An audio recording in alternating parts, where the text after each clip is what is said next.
All right, we are live. Welcome back, everybody, to Pull Hook Golf, the podcast. I'm your host, Matt Cook, and tonight we've got an awesome guest that I am pumped about getting into his background, his story, the company, and so forth, the technology, because tonight we've got the CEO of L.A.B Golf, Sam Hahn, on with us. And before we get into really the interview itself, I'd just like to give a quick little shout out to Swannies, which, by the way, this Camden hoodie, this thing is unbelievable, folks. Make sure to utilize promo code PullHookGolf25 at checkout to get 25% off your entire order. I saw these out there at the Waste Management Open today, and they got the white ones with the WM on there. I'm like, oh, man, Swannies, you got to hook this up for me. So looking forward to getting that. Allie, if you're listening, make sure to give me the white one in a large. Absolutely love it. Thank you. But yeah, folks, make sure to take advantage of that promo code. Once again, it is Pull Hook Golf 25. And welcome to the show, Sam. How are you, man? I'm bitching. How are you? I'm absolutely feeling great. I've been looking forward to this because as soon as I posted that initial talking about how we're going to have you on the show tonight and everything, all of a sudden I got a flood of DMs of people going, hey, this is awesome. I'm so pumped that you got Sam on. Want to know about this technology. Been looking at a L.A.B putter for so long. This is so cool. So, folks, for all of those listening, whether you're on millions.co, which we are live on, as well as Twitter or X. I always kind of mix those two up now. I don't know what the hell to call it, because if you say X, do people actually know what the hell you're talking about? I don't know. But that being said, we're also on YouTube live, so make sure to put in the comments any questions you have for us for the end, and I will save that at the end with Sam. But Sam, let's get into your journey, man, because I want to get to know Sam Hahn. I want to get to know you. You're the golf nut. I saw that on the website. I'm like, man, I've been following you guys from day one when I saw this crazy putter come out. But I want to know about you and your journey. When did it start into golf? So I played when I was young. My dad taught me how to play. Played a little bit when I was like young, and then my dad joined a club when I was, I think, like a freshman in high school, sophomore in high school, something like that. Played a little more, but I never really like. I didn't like get into it. I certainly did. I wasn't competitive at all or anything like that. Um, I played, I think, 1 month on my junior varsity high school team my sophomore year, but I was a lot more into theater and music and stuff like that.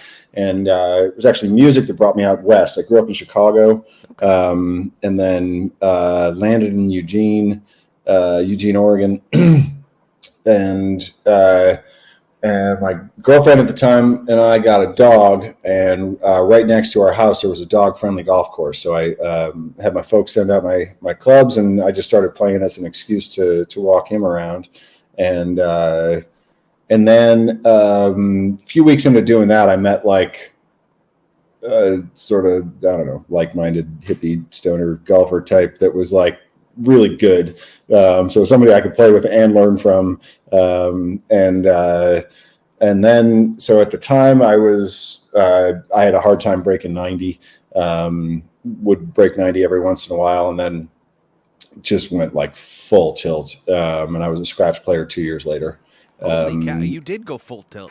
Yeah. I went. I worked at night, so I had nothing but time during the day. I was playing at 18, 36, sometimes more every single day. I watched every single golf broadcast, Thursday, Friday, Saturday, Sunday. Read books, took lessons, did everything. I really became a devout student of the game. And then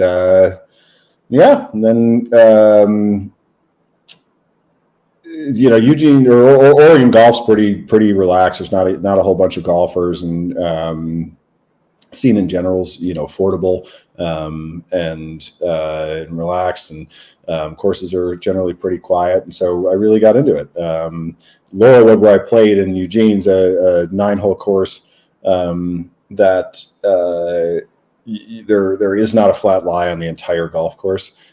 Teeny tiny little greens and crazy hills and big trees, and so it was in retrospect I didn't really know the difference, but in retrospect it was a huge piece of kind of my style of play, and really learning how to play a particular brand of golf. And yeah, I just kept getting better and better. And even though I was a scratch player, a couple years later, I wasn't like a real scratch player. I couldn't travel, and show up as a zero and win any money. And so I, kept trying to get better and better and better. And I was into every single facet of the game, including equipment. I really, really enjoyed equipment. Always tinkering, always screwing around with stuff, particularly with the putters. I was super nutty with the putters. What's the strongest part of your game? Probably, I mean, I'm as one would hope, really good putter. I'm an exceptional putter, but that wasn't the case pre-lab. I would say shot making, on account of the crazy courses that, play around here with 150-foot tall fir trees everywhere, and kind of tight fairways. You gotta recover. So yeah, pretty good ball striker, pretty good shot maker. Very poor driver of the golf ball, longish, shorter and shorter every year as I get older, and sucks. But that's how that goes. But yeah, I could hit some pretty cool shots, and pretty reliable on the greens. I was gonna say, you come across to me as a guy that hits some crafty shots out there. I don't know why. Maybe it's the hair. I don't know, but you look like you hit some crafty stuff. And when you said my brand of golf, I'm like, okay, that's a statement right there. Like, you can put a period after that and just go, yep, I know what you're talking about. I don't know why, but I can feel your golf game coming through right now. But that's a good thing. Yeah, no, it's an awesome thing, because I play with some guys, and it's funny enough, at a par 3 course out here in Scottsdale called Mountain Shadows, or the short course at Mountain Shadows. And I play with some guys and one of them in particular, very crafty player. He plays the undulations and the slopes. He doesn't hit just pure golf shots. It's like a little bit off the haws, a little bit off the bottom groove, but he gets it around, and somehow he ends up shooting around even par. And I'm just like, dude, you are crafty. And so the whole club face there. I don't know why everybody's so intense on just using the middle of it. It's so true. Like, we become obsessed with just hitting the middle of it. When you can hit, and he'll choke down, he'll hit it off the toe on purpose. Weird stuff. But that being said, now, what got you into actually the golf industry side of things? It was, incredibly random. I played a ton, and I was always available during the day. So after 15 years of playing golf, virtually everybody in Lane County, I played with pretty much every golfer around here at some point or another, and made a lot of good friendships, and certainly tight with the instruction community around here, all the different golf instructors and the pros and such. And one of them is a fellow named Bob Duncan, and Bob had met. Okay, so LAB was the technology was invented by a guy named Bill Pressey. Yep. Bill's father was involved in the company early on, and Bill's father was William, was an Australian guy.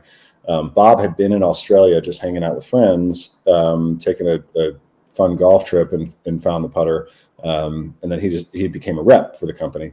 So I was at Emerald Valley, which is where I play now and where the factory is. And he showed me this putter, and at the time I was using a little Napa deal, like a little heel shafted jobby, and was so streaky on the greens. And I was, as I've told a lot of people, I was truly, this is not an exaggeration, I was that month I was intentionally switching putters every single round of golf that I played. Even if I'd putted okay the round before, just to ride a honeymoon, because that was the only thing that ever seemed to work. There was never a putter that seemed to function more than, for 12 holes at a time. So showed up that day, I had a little Napa I was playing with, and he pulls out this, branding iron, and I had a profound experience with it. I mean, crazy experience with it, and that's the one that got people's attention, right? It was yeah, big, it's it huge. looked like a UFO almost. Correct. Yes, I it love looks like a whole. I have a list of about 30 different nicknames. When I got it, I nicknamed it Dark Helmet. From from Oh, yeah, Spaceballs. The that's solid. So I went Dark Helmet on mine, and it was such a crazy, like my results with it that first round were just so nuts that I, like an idiot, went around telling everybody I'd found the answer, and this is the putter, and this is going to change my life, and da da da. And I spent $400 on it, and it looked like crap at the time. So people were making fun of me for spending that kind of money on this, what looked like a cheap infomercial product at the time. And so I was kind of dug in and stubborn about it. So I ended up working through, sort of this hangover period that I had after my little honeymoon with it. And, in that experience, because of the stubbornness of not wanting to prove everybody right and wanting to prove everybody wrong, I really unlocked the power of this technology. So I was super all in, and then the head fell off the putter. That's not good. No, it's not what you're looking for out of a $400 putter. You hate to see it. It actually didn't fall off right away. It had this like click like in the shaft, like like I'd kind of just like go like that with the grip, and I'd hear this little tick, tick, tick, tick, tick. And I knew I was in trouble. I played with it like that for another couple of weeks, and I actually kind of liked this. Like it was almost like a little like satisfying little fidget hearing it like click back and forth like that. But eventually it fell off, and sent it back. Bill gave me a call to apologize, and he and I just like hit it off instantly. Totally kindred golf spirits, and he.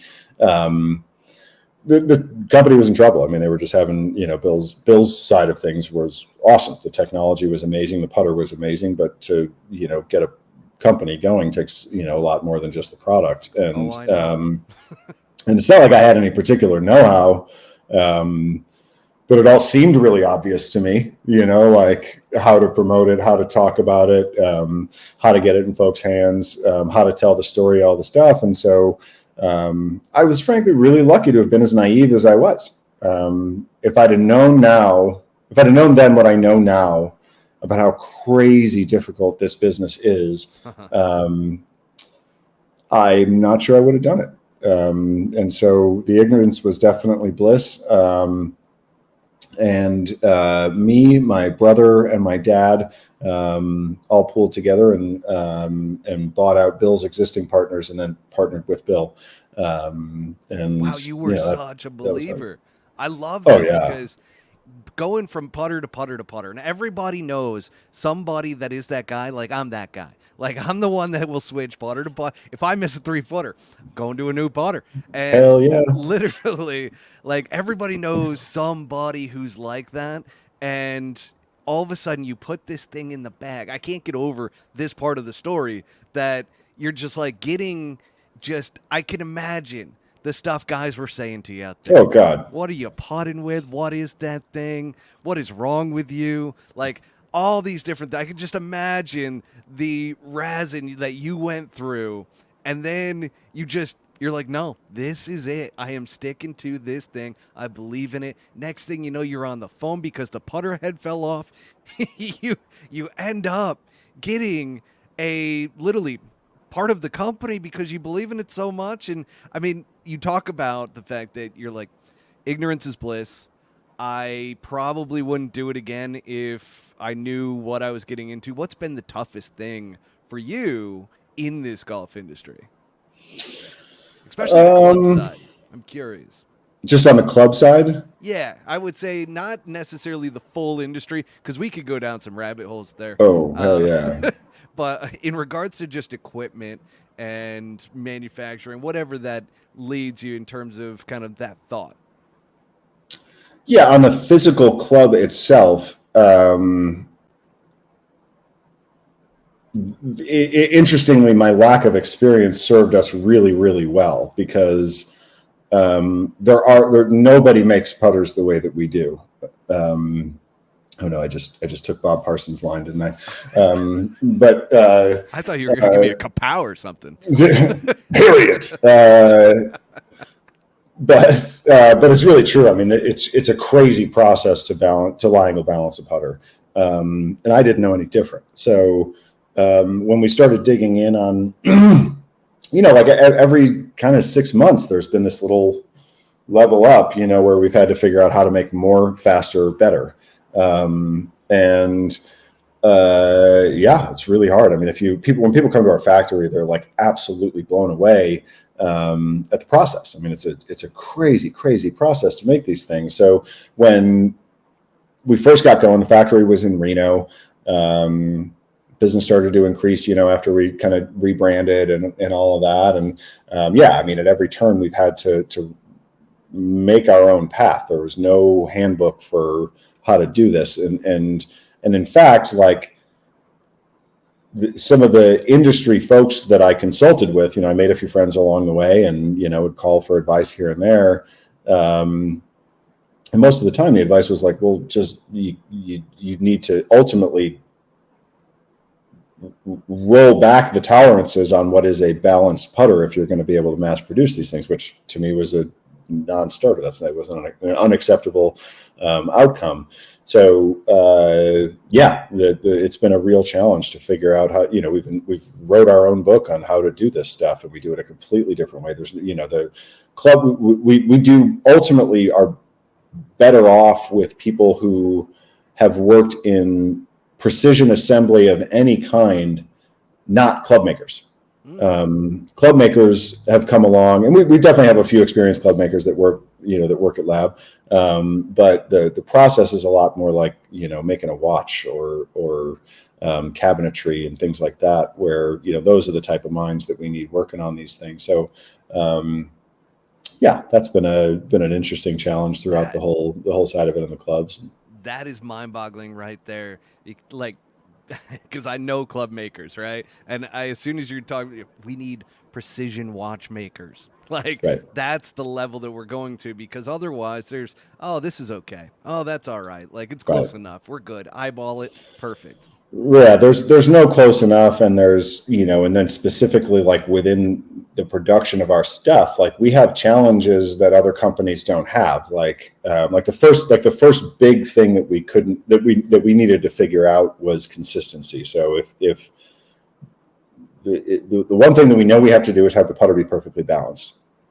Well, we do that with weight, and if and moving weight around. And if the shaft location is a 5 thousandths in this direction or that direction, it's going to take different weights in different parts of the putter in order to make it balance. So oftentimes you could have, two 35-inch 69-degree putters sitting right next to each other, and they were separated by 50 grams, which early on, our customers kind of didn't care because the whole thing, the balance part of it was so useful that even if it was a little heavier than they wanted or a little lighter than they wanted or whatever, they would tolerate it. But I mean, if we were going to really, break into the mainstream here, getting them consistent was, a big deal. And so got some kick-ass engineers that have worked for us that weren't golf people, that were just engineering people, and, solved that problem. And then on and on and on. There's just all these little things that are different for us that don't apply to other companies. Like shafts is a crazy one. Like you could not believe how not straight and round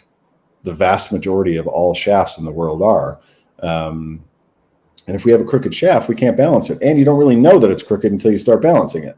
Because these tolerances are so tight on the shafts, and it's not like you can see it necessarily unless you put it on a little device or whatever. So, things like that were just, big time challenges. I mean, you've reinvented the wheel. It's pretty cool to hear, because you can't really go down that industry path. Like you said, you had to get some kick-ass engineers from outside of golf, bring them in. You're like, all right, let's go. We're building a rocket here. They're like, wait a second, I thought I just joined a putter company. Right. You're like, no, you sure didn't. We are reinventing this thing. And now I'm starting to get it. Like, I'm starting to understand why, because, and we'll get to this in a little bit, but why you have such a cult following on tour.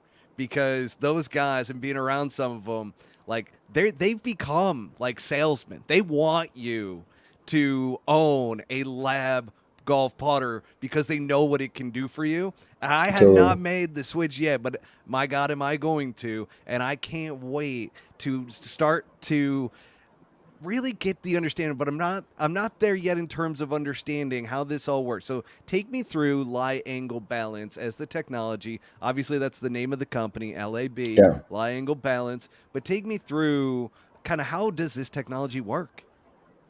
So the best thing to do for your listeners, right on the homepage of our website, I've got a video where I use a device called the Revealer that explains it very easily. Yes, I've seen And that. worth calling out the fact that L.A.B does not exist without that Revealer.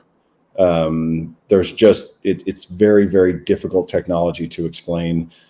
Our attention span with equipment is pretty minimal, and so to have a device that just kind of shows you what's up in 30 seconds is why we are where we are. I don't even know that I would have had interest in the company without the Revealer. It's the most powerful marketing tool I've ever seen.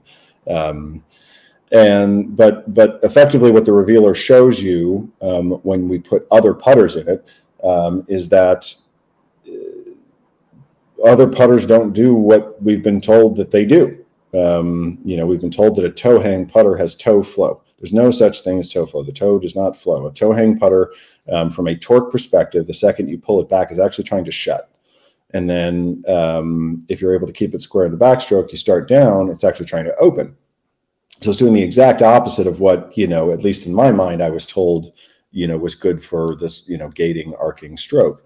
And then face balance putters are open to open to open. I don't really understand what the application of those are at all is, but ours are designed so that in the playing position, the putter is physically seeking square.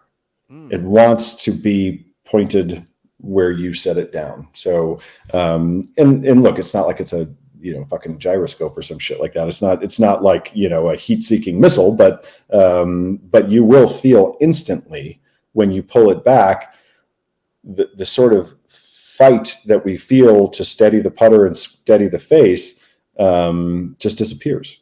It just goes back all on its own, without any kind of fight and any kind of micro manipulations in the fingers and thumbs, and then wants to swing through that same way. Yeah, I mean, I say this lightly because, again, I'm not trying to, suggest that the putter's going to, reroute in defiance of gravity and acceleration, to find its way back to square. But it is quite literally a self-squaring putter. It's trying to find its way back to square. Well, I was listening to the Fire Pit Collective, right? And they had a bunch of guys like Adam Scott, Lucas Glover, a couple others, and I forget which one it was, but he was talking about the fact that he's like, I got to the point to where I couldn't make a 3-footer. And all of a sudden I put this putter in my hand, I couldn't miss a 3-footer. And that's where, to me, when you're going through this, talking about the face knot, because I always feel it in my hands when I pull back on a short putt. It's never really the longer kind of 15, 20 footers. That's where I excel. But you get me within like that 3 to 4 foot area, and all of a sudden it feels like I am fighting the putter head. So as you're explaining, and I've seen the Revealer clip that you have on the website and everything, and folks, go check that out, labgolf.com. And it's very telling, because when all of a sudden you start to swing back a normal putter, that thing starts flipping around like it wants to be in a damn tornado. However, you've got the L.A.B golf putters, and it just stays perfectly square. Now, yeah, it does make me wonder, though. So if somebody is putting on an arc and so forth, like, is there a putting style that it fits the best, or does it work for everything? No, I really appreciate that question. We get that a lot, where there's an assumption sort of based on this narrative that everybody's bought into, that our putter is good for what people call a straight back, straight through stroke. The putter's designed to stay square to an arc, whatever arc that is. In an ideal world, the depth of that arc is going to be dictated by the lie angle. So if you have a really flat lie angle, like in the 65 range, in theory, the depth to the arc, I'll do it vertically this way, is going to be a little bit deeper. And then if you have like a broomstick, 79.5, the depth of the arc is going to be really shallow. And the putter's designed to stay square to that arc. Now, what people think, well, I'm going to direct you to another video. There's a video that I did with a device called the putting board on YouTube. It's awesome, and having nothing to do with our putters, just sort of explaining the reality of what people think arc means and gate means and straight back, straight through means. It like settles a lot of a lot of that confusion. But the short answer is the putter is good for any type of stroke. And the most interesting thing that we see is people who have sort of egregious depths to their arc and excessive face rotation in relation to that arc, simply by using the putter for a prolonged period of time, a few weeks later have less depth to their arc and less face rotation. The putter physically leads people to a better stroke. Wow. There's all kinds of reasons why I believe that people end up with sort of these idiosyncratic ways of moving the putter and twisting the face and moving the shaft. Mostly are reactions to managing torque. And when you take that away, things just kind of straighten themselves out. And that's not a whatever. It's real. I mean, I see it every single day. Our customers see it every single day. They write us about it. It's crazy. I mean, it literally leads you to a better stroke.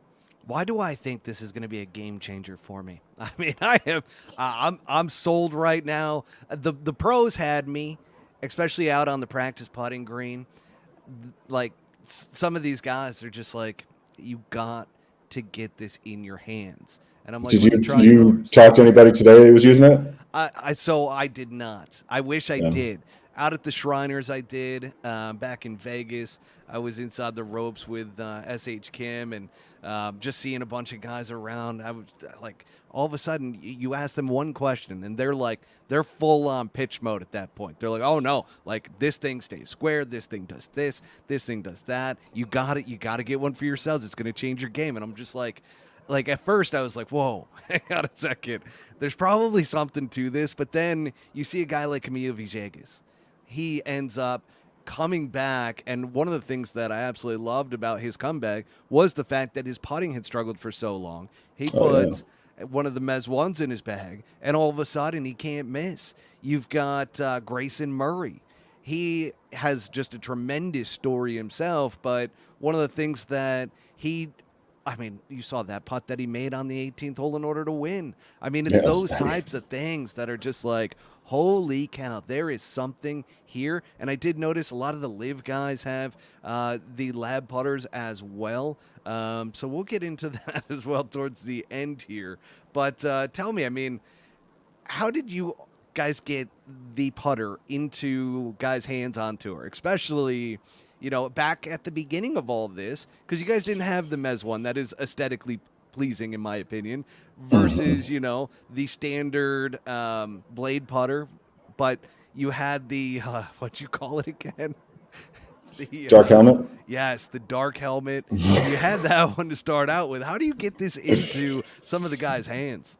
So we caught a really, really, really good break. So my intent, like part of my business plan when we did all this, was I wanted to give away 1,000 putters, between PGA professionals, club professionals, high profile amateurs, where anybody that had any potential to kind of move the needle, just to get the word out there. I mean, it was such a stretch at the thought of getting people to spend $400 on these things, sight unseen, without knowing anything about them, without any tour validation, without anything. So I just wanted people to see for themselves the way that I did. My assumption was that if we were handing them out, a handful of them were going to have the same experience that I did. I didn't give away 1,000, but we gave away quite a few. But then, the other part of the strategy and my assumption at the time was, so no problem. I'll just walk out to a PGA Tour event and everybody will wonder what this crazy thing is. They'll try it. They'll have the same experience as me, and we'll be off to the races. And didn't quite work out like that. But I called the tour, and they have a specific part of the tour that deals with equipment reps and everything. And I called them. I'm like, so how do we get out there? How do I I see all the pictures on WRX of guys with, bags of putters sitting around the green. How do I get to be one of those people? And they're like, well, you either have to have a putter in play, or you have to have a specific invite from a tour pro. And I was like, well, how can I get a putter in play if I can't get out there? And they're like, good luck figuring that out. It's like, well, shit. And it was a woman who she actually just retired this year, Jody. I forget her name. She ran. I forget her last name, but she ran the manufacturer's department, whatever. And we were just talking, and I'd said, the company's called LIV Golf. And then we were just talking, and she asked, she's like, is there any other name that the company would have been under? And the company was originally named Directed Force. And so I was like, oh yeah, it was named Directed Force. What's that? I didn't know that. Yeah, the company was originally called Directed Force. The big branding iron putter was called the Reno 2.1. Then we rebranded as LAB and then called that putter the Directed Force because there was a tiny bit of name recognition we didn't want to lose just yet. So Jody searched her database, and it turned out that a guy named Tim Wilkinson, who's a left-handed player from New Zealand, found one in a pro shop in New Zealand, a left-handed version of this putter in New Zealand. What are the odds? Fell in love with it all on his own and used it for a dozen events on the Corn Ferry Tour at the time, the Nationwide Tour, which counts towards having enough events to get a place. So we got a credential on day one, just because of this guy Tim. So really unbelievably lucky break. I mean, I know so many manufacturers, and so many people in the equipment business have reached out just because they've seen that we were kind of nobody from nowhere, and then all of a sudden they're like, how'd you do it? How'd you get out there? And how do you get a tour credential? And Tim from New Zealand, lefty putter. Tim from New Zealand. So yeah, that was how we got out there. And then had a little bit of success. Got a couple in play in the Corn Ferry, but they didn't really stay in the bag. And first time we ever saw it on TV was actually Jeff Sluman. The second event I ever worked was the Senior Players in Chicago in 2018, June of 2018. And he put it in the bag, and then was actually leading the Senior British for a couple days with a big blue one. And then after that, the next kind of lucky break we got was Vaughn Taylor. Vaughn was who you were referring to in that Fire Pit Collective, thing where he was really struggling. And Vaughn was a crazy good putter. He had that Seymour putter forever. And he hit that stretch to where, he couldn't make a short putt. He started almost having like the yips. Yeah, he wasn't yipping it. He was just struggling. He just needed something fresh. But that was a cool night, man. I mean, I all the other reps take off at 5. It's or 4:30 or 5. It's their job, and they show up at 8, 9, whatever, and they go home when it's closing time. And this is my life. So for a few years there, I was always the first one on the green and always the last one to leave. And for the most part, that was when it was the only time I ever really got lucky, was like either really early in the morning or really late at night. They're no different than anybody else. They didn't want to be seen with that damn thing. So it wasn't until, there was nobody around and none of their friends to make fun of them that they would even give it a shot. And it was just me and Vaughn on that green. I'll remember that night forever. He was such a nice guy. And, he was struggling. He was, sitting there just grinding on 3-footers with the Seymour putter, and went up and talked to him, and he gave it a try, and they just started going in. Would you say that was the big break, or were there other big name golfers that you're like, oh wow, we're gaining some real traction here? That event was a big one because Vaughn happened to be staying at a house with like a half a dozen other guys. Like Bill Haas was there, and Kisner, and I can't remember who else. There was a few other, and it's really interesting too. Like the guys that are needle movers for the public are very different than guys that are needle movers on tour. Yeah. So at the time, Vaughn was a Ryder Cupper, but I mean, he was 10, 15 years removed from, the prime of his career. But he was still a damn good putter and very, very well respected as a putter on tour. So when Vaughn Taylor goes back to a house full of a half a dozen guys saying, guys, I just saw something that blew my mind, it was a big deal to them. So they all came over to the bag the next morning. And I think that week was one of our biggest weeks.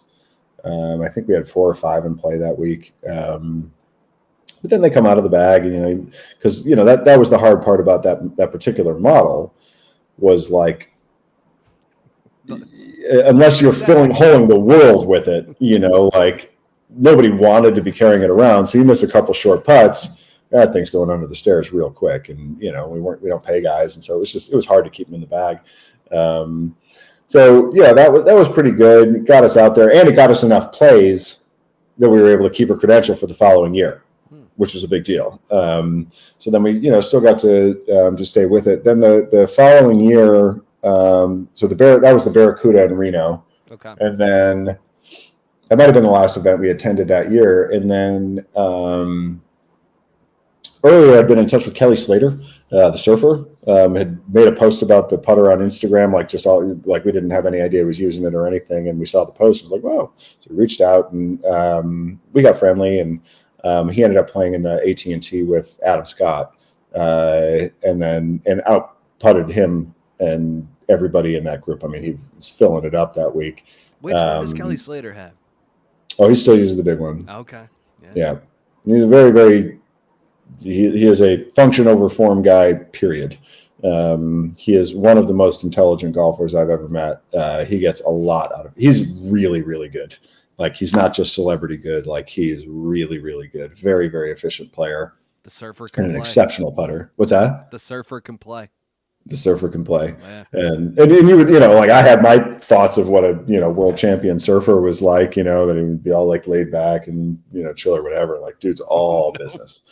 He likes kicking everybody's ass. And so he played with Adam, and then Adam hit me up the following week at Riviera. I fit him there. He didn't use it that week, but he put it in play the next week at Honda and used it from the Honda all the way through Augusta. He actually was leading the Masters for a couple days with it. And he was using the branding iron as well, and in a conventional form. It wasn't a broom.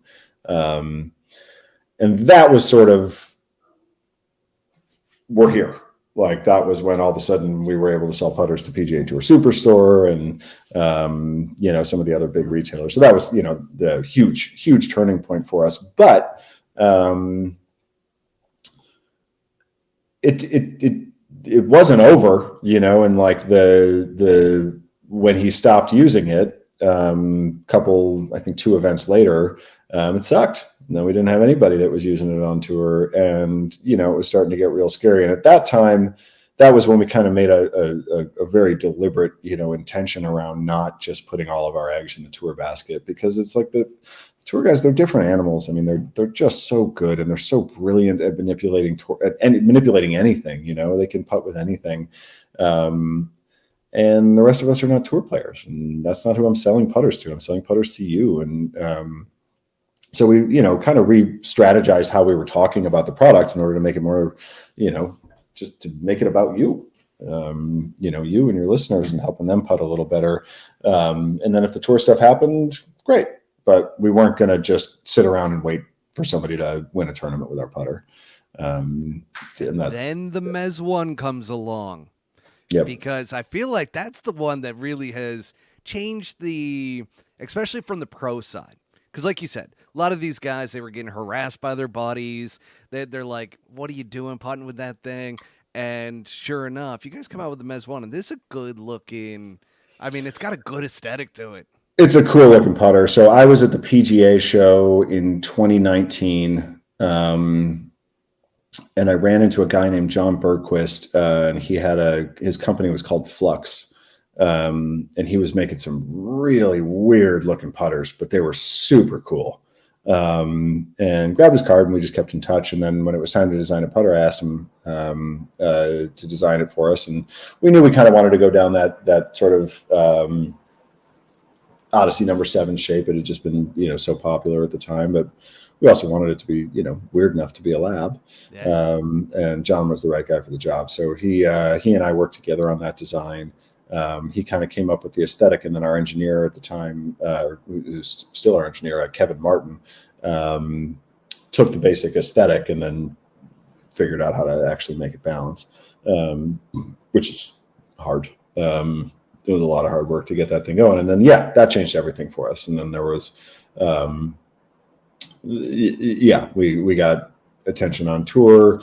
And then just on a whim, honestly, we blew it up and put a bunch of screws in the bottom to get it big and heavy enough to be a broom, and sent one to Adam Scott. And honestly, like, kind of half forgot that I'd even sent it to him. And then I got a text from him 2 months later that just simply said, "This is the best performing putter I've ever used in my life." And it was And a proto, like it was a nasty raw proto, like it was just raw aluminum. It was all scratched up. It had no graphics. It had no, nothing. And he put it in play. That would have been December 2020. He put it in play in Dubai, and putted really, really well. And then, it's stayed in the bag ever since. He's had, a handful of different versions of the same putter, but it yeah. And then resurrected his career, man. I mean, Adam Scott has never been a great putter, and he's used the broomstick for a long time and everything. And this is the one putter that all of a sudden, I mean, it really resurrected his competitiveness too, which is really cool to see. for sure, he takes more shit for being not a good putter than anyone in the world, and it's just completely wrong. Like, Well, that's for sure.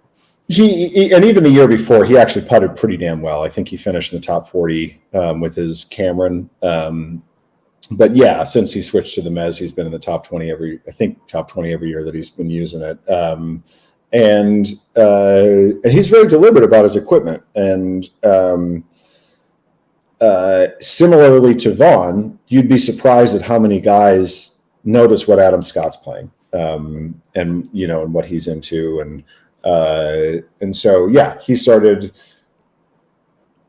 spreading the word for us and getting guys interested in it. And we started getting some more calls and some more interest here and there, and yeah, and then slowly but surely, it's just the more mainstream it's become, the easier it is. I mean, what's so funny, like we get these comments all the time online. Well, if it's so good, then how come the pros aren't using it? And like, for a long time, it was just Adam. And the assumption is that the pros, have their own home labs and simply just test what is positively the best, putter for them at any time. It's like, they're absolutely no different than you and me. Like, they have issues around looks, and they're neurotic, and they, ditch putters on bad days, and they, just, they're just not right different. now, tour pros are the absolute worst when it comes to equipment. They're willing to swap out everything and fast if all of a sudden something stops working. And not necessarily based on reality. No. Like just, like, I mean, we've had a couple of guys, Wyndham Clark, for instance, like he used a DF last year for 2 different tournaments.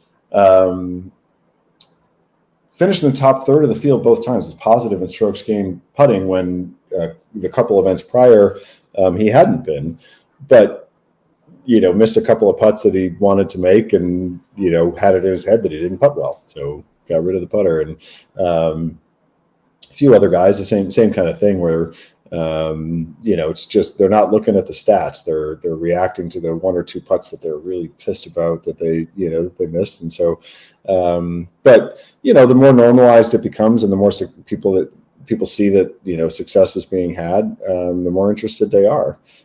So yeah, we've had a great year so far. We've had, I think, the least amount of putters we've had in play was just this last week at Pebble.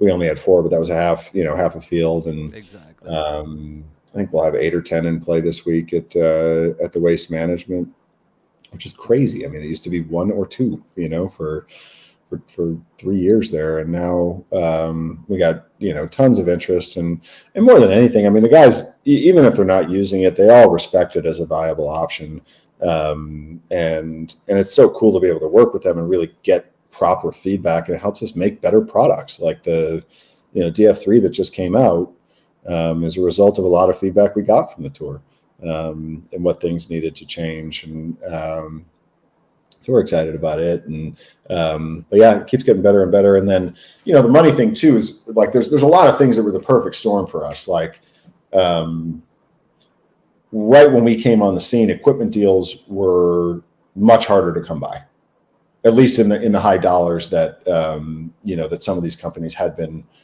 paying for 14 club deals and stuff like that. And so purses went up at the same time that equipment contracts were going down. And so there was a lot more, where there used to be 15 guys in a given field that even could look at our putter. All of a sudden there was 30 or 40. So that was incredibly lucky for us. And then and then LIV's been great. Like even though the public has whatever their issues are They have with their opinions. with the product or whatever, like for as much as the media would have you believe that these guys are dogs and cats fighting with each other, like they're all still friends, like they all still know each other or whatever. And so on the LIV Tour in particular, all the equipment deals were gone. They all had so much money they didn't give a shit about making the extra 50 grand using a putter. And so they really gave us a good hard look. And yeah, we got a ton in play. I think we're gonna have 9 in play this week in Vegas. Out of a 50-person field. I mean, it's a significant number of putters. So and the guys in the PGA Tour, seeing those guys, having some success with it. Schwartzel won the first LIV event. Jackie Three Sticks won a couple, or one. I think he's won one, and bunch of high finishes with them. And so yeah, the tour thing is awesome. It's a lot of fun now. We're not the dorks in the corner anymore, and That's for sure. You guys are kind of the cool kids now. I don't know, I wouldn't go that far, but they're letting us come to the party without having to sneak in the back door. Now I'm gonna switch gears for a second. We're gonna talk a little Swanee style. We got a Swanee style segment, which you've got the Swanee's hat. So you got the L.A.B Golf Swanee's hat. I love that. That rope hat. You got the brim flipped up just a little bit. You're styling, man. So you obviously know style. Now that being said, you have some unique designs. Which design is your favorite? I'm feeling like you might be a little partial to the OG.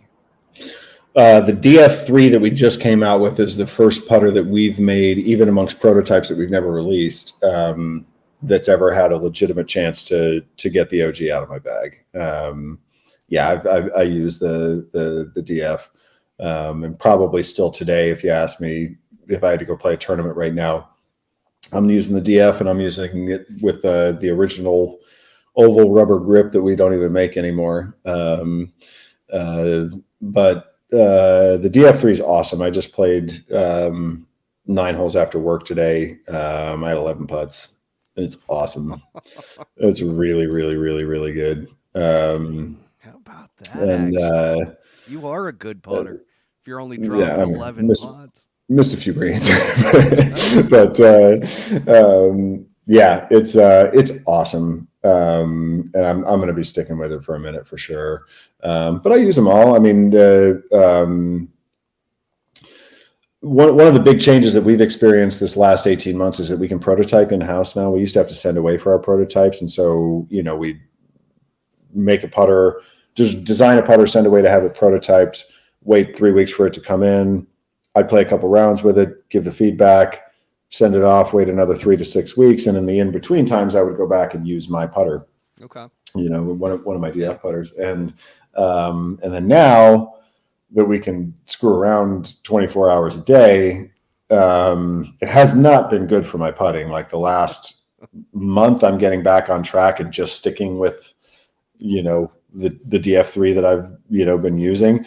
But prior, for the last 9 months, every round I played, I was going out with 3 different putters just in the name of needing to test them and work on them. And we don't prototype in my spec. I have a bit of a weird setup. I set up pretty flat generally, but I can putt with anything. But you do it for long enough, and go against what you're naturally wanting to do, and shit starts to get ugly. So it's been a rough but fun 9 months of prototyping this putter. And it's super cool too. Our factory's physically on the golf course that all of us are members at. It's come on now. How do I join L.A.B Golf? Come on. Oh, dude, it's so cool. And so like I'm literally like making the turn. The guys in the R&D room see me on the 9th green. They come out and hand me 2 new putters to take over on the back 9, and it's incredible. No wonder you're only making. That's why you're making 11 putts in 9 holes. I mean, you're out there all the time. Love that. We putt a lot. Yep. Well, you got to test out the new prototypes, and I Absolutely. get it. That's I'm going to walk away from the screen just for 1 second, but we can still talk. No problem. I'll just go through kind of my personally. I love the look of the Mez one. I've been kind of obsessed with that one of late. And here's the thing: I do have a question that ties into clothing for the Swanee style segment. So if all of your putters were a clothing brand, which brand would it be? Whew, what a question that is. Yeah. All of my putters were a clothing brand. Which brand would it be?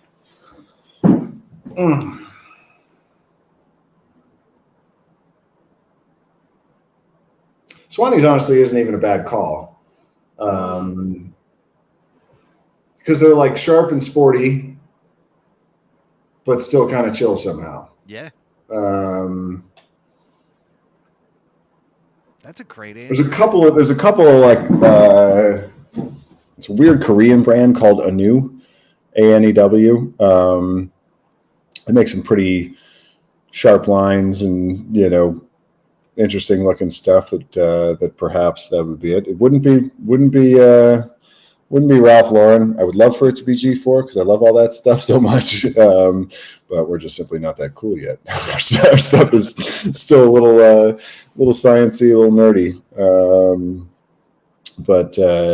Yeah, I think I'll go Swannies for you. Love that. Absolutely love it. Fits right into the sponsorship. Fantastic. It's the Swanee style segment.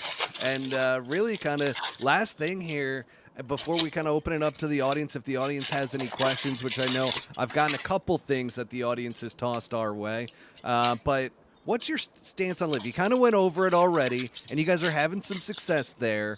Have they been good to you guys? Are they solid, or what's going on there? Because I'm a big proponent of LIV. I take the politics out of golf, and I'm like, this is a great product. It's actually what they're doing with the broadcast and everything is fantastic. The golf is really good. I've been watching from day one because if I'm going to cover it, I need to actually watch all the events. And day one, LIV Golf, the teams, it takes a little while to get used to those, but I'm in year 3 now with it, or the 3rd season, and absolutely love the team aspect to it as well. So I'm curious, what's your stance? Yeah, I mean, if you take sort of the macro politics out of it, as far as the Saudi Arabia and what its implications are with the PGA Tour and all that stuff, just strictly in a vacuum, LIV Golf as a product, I really like it. And first, starting from my side of it, they've been phenomenal to us. We were the first and only, for a long time, the only equipment manufacturer out there. Really? There was nobody. There's still very few people go to those events. Very few equipment manufacturers go to those events. And they've been nothing but kind to us. It's been very interesting watching them figure this stuff out, and it's surprising to me kind of how naive a lot of people are to what it takes to put on a golf event. It's a massive, massive undertaking from an infrastructure standpoint before you even get to the broadcast and all that. And I think they're doing pretty good. There's a few things that are a bit of a shit show and, kind of a free for all out there. But they're figuring it out. And the expectation that everybody's like, oh, see, it's not as good as the, PGA Tour broadcast. Like the PGA Tour has been around for ever. So it's 60 years, 80 years, whatever it's been. 60 years, I think the PGA Tour has been around. They've figured their stuff out over the course of a very long time with a lot more money, or cumulatively more money over time, and with the broadcasts and all that stuff. So I think they're doing just fine. I think that another thing, startup too, they're totally still a startup, and it's going to be a startup for another 5 years. And a lot of we now don't remember what the PGA Tour was like then. They're in 1954, the Bing Crosby or whatever, pick an event, or Greensboro, it didn't have a history, sure, there was heroes, and you had your Hogan, and you had your Snead and whatever. But what makes the tour is that we get to go to Torrey Pines and look at a highlight reel of 40 years of, golf shots hit there and all that stuff. There's no way to do that without time. And so the LIV Tour will start to get some momentum. People will have some memories. There'll be some great moments. And you can't force that stuff. So it's on its way. I think that I think another good analogy for kind of, it's not the best analogy. So when the FedEx Cup first came out on the PGA Tour, people hated it. Like they absolutely despised it. And 100%. yeah, they thought, and it was a mess. Like the point system was dumb, and the rollout was, it was just hard. But there's no way to figure that crap out without just doing it, for an extended period of time. Now, 18 years later or whatever it's been, it's a really good product. And I totally watch the Tour Championship now, and I'm interested where people are landing on the FedEx Cup. It's the same thing with LIV. It's just going to take a minute for people to get used to it. What I hope happens is like the butter battle of just the propaganda that each tour is throwing at. I don't, as far as which one of them is lamer about that aspect of this conflict, like they're both babies. I mean, they're both just being absolute babies about the whole thing. Have you been on Twitter lately? Because I don't go at all. That is just a cesspool of like haters on both sides. They're the exact same. But they're the exact same. They're the exact same. And it's so dumb that they can't see that and acknowledge it and realize how transparent that is to anybody who's really paying attention. Exactly. Like they just need to stop. And I think it's coming up. I think people are just exhausted at this point. And literally 2 conversations today. One was, yeah, I watched LIV Golf. It was awesome. And then I saw some comments on social media and I absolutely lost interest in watching another event because of how crazy their fans are. And I'm like, wow, like that's a strong take. And then I've got another guy who's like, listen, I got into golf 5 years ago and I like went into the PGA Tour so hard. I just can't get over some of the gimmicks to LIV Golf, like the putting line that's on there. And like watching Joaquin Neiman and that whole thing to where the putt didn't break to what the line said it would, and it's distracting. So like there's some opinions there from people, but they don't. They're not wrong. I mean, they need to work on a bunch of that stuff, like their party hole and the like. I know there's more from my music business experience than I do from golf. You cannot try to be cool.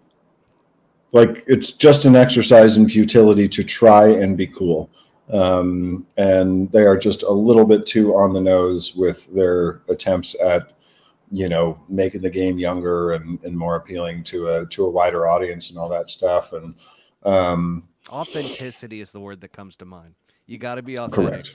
Correct. And, and they have the talent on the tour to do that. Like, just let the players be the players. I mean, I'm happy that, Ty Hatton's out there now and, where they'll be able to kind of let these guys have their own personalities, kind of do the thing rather than, just forcing it the way that they have been, but they'll figure all that stuff out. I'm not worried about any of it. I enjoy the team aspect of it. The idea. I mean, one of the things that drives me just absolutely bonkers about the PGA Tour is like, watching Pat Cantlay walk down the fairway for 45 seconds. It's just unbearable. Sam, don't get me started on PGA Tour broadcast. Don't get me started. I do not need to see him for literally where I could be watching 5 or 6 other guys in the time that it takes him to walk down the fairway.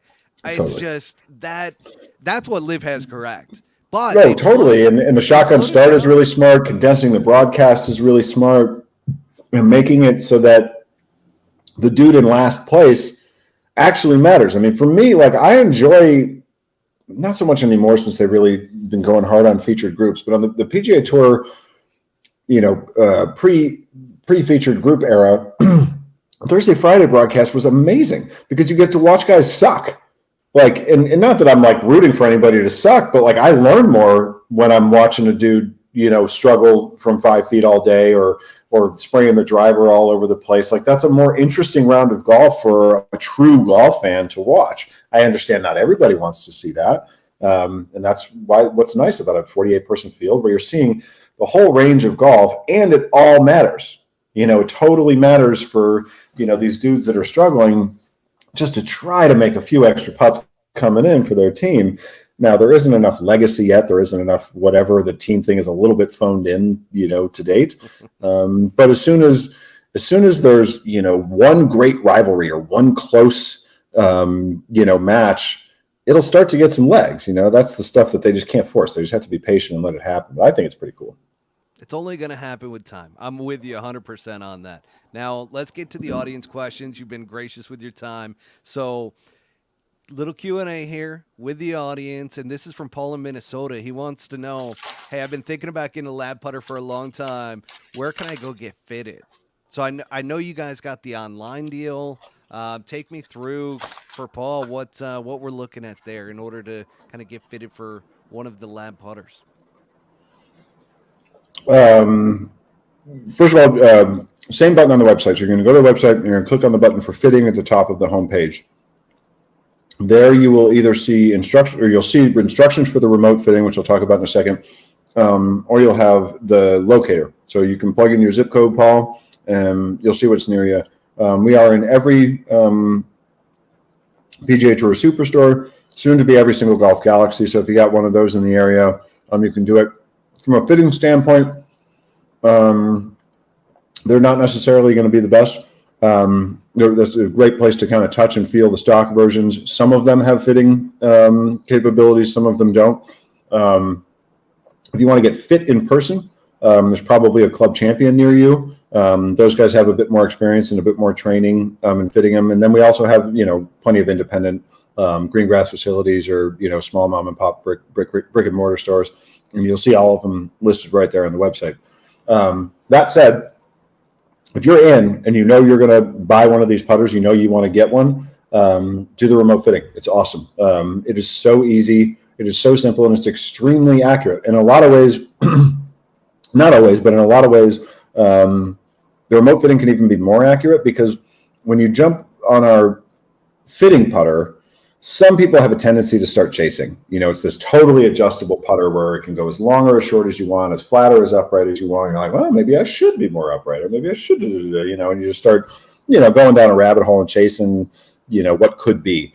The remote fitting has you with your putter in your home in your pajamas, in a comfy mode, just making a few strokes. 95% of our tour pros are fit remotely.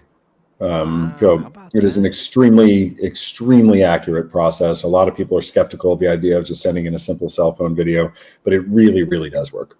Nice. And then Chris in L.A., and this will be our last audience question here. So Chris in L.A. wants to know, you were talking about the Mez 1 earlier. Is the blade putter just as difficult to do the lie angle balance on or tougher? More difficult. The blade putters are, some people may remember we had a putter called the B2. Was basically a block of steel on a stick. It's out of production because they were impossible to balance. Like we were scrapping, one head out of every 5 that made it through, and it just wasn't feasible. So if you can picture it, the closer that the weights are to the shaft axis, the less room you have to work with. So like if it's really far away from the shaft, putting a weight out in the corner, if it's 3 or 4 inches away from the shaft axis versus half an inch away from the shaft axis, has more impact on the balance and getting it to teeter properly. So the blades are a big pain in the butt. Our link is by far takes the longest to balance of any of our offerings. Awesome. Well, thanks again, Sam. Hang on for me after we log off here live, but I also want to thank Swannies. So Swannies, folks, go to swannies.co. Pullhook Golf 25 is your promo code. 25% off your entire order. Got the Camden hoodie. If you buy one thing from Swannies, their hats are phenomenal, but this Camden hoodie I'm obsessed with. Sometimes I wear it to bed, Sam. I'm not going to lie. And I got one that's like a little turtlenecky. I can't remember the name of it. Oh, God. I have one in the closet right now as well. It's awesome. To think of what the hell it is. It is awesome. Those are great as well. Just so anybody out there knows, I am not paid to play Swanee to talk about Swannies. It is a badass company that very few people know about that is making some of the coolest shit in golf. So definitely go check them out. And then obviously thank you, Sam, for bringing Lab Golf to us here at the Pull Hook Golf Podcast. A lot of people were pumped up about this. Hopefully we got all the information that they were looking for. And folks, we are signing off.